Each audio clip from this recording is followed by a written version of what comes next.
আসসালামু আলাইকুম। WhatsApp guys, কী অবস্থা, কেমন আছেন সবাই? আশা করি সবাই ভালো আছেন। আমিও কিন্তু আপনাদের দোয়ায় অসম্ভব ভালো আছি।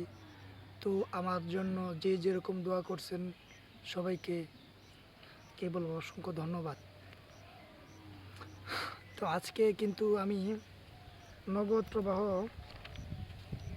এর ধারণা, কনসেপ্ট অফ ক্যাশ ফ্লো, এই বিষয়টা নিয়ে আলোচনা করব। তো এই বিষয়টা অতটাও কঠিন না। আমি আপনাদেরকে যেভাবে বলবো ওইভাবে যদি আপনারা কন্টিনিউ করেন ভিডিওটা, তো সমস্যা হবে না, পুরোপুরি ক্লিয়ার হয়ে যাবেন। ঠিক আছে? তো আমি ভিডিওটা শুরু করি।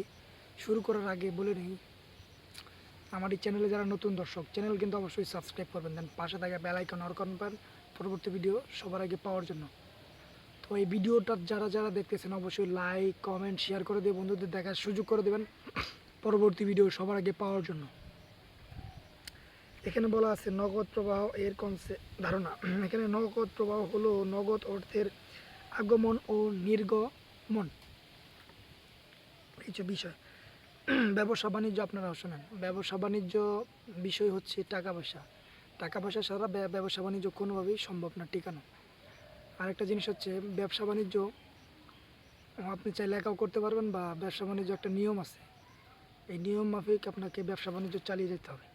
তো এই নিয়মগুলোই এই হিসাব বিজ্ঞানে আর কি সহজভাবে কঠিনভাবে দুভাবেই উল্লেখ করা আছে। এখানে ব্যবসা প্রতিষ্ঠান কোন কোন উৎস হতে নগদ অর্থ পেয়েছে এবং কোন কোন খাতে নগদ অর্থ ব্যয় করেছে, এসবকে নগদ প্রবাহ বলা যেতে পারে। বুঝতে পারছেন বিষয়টা?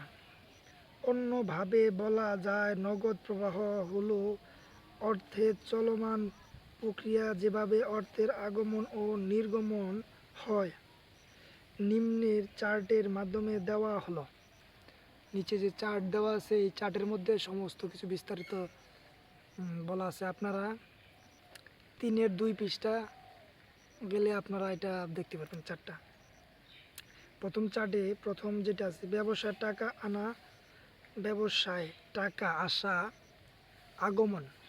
দেন তারপরে এটা চলতি সম্পদ হ্রাস, চলতি দায় বৃদ্ধি, স্থায়ী সম্পত্তি বিক্রয় করে লাভ বা মুনাফা, স্থায়ী সম্পদ বিক্রয়, দীর্ঘমেয়াদী বিনিয়োগ বিক্রয়, দীর্ঘমেয়াদী বিনিয়োগ বিক্রয়, শেয়ার ইস্যু, লভ্যাংশ, দেন প্রাপ্তি।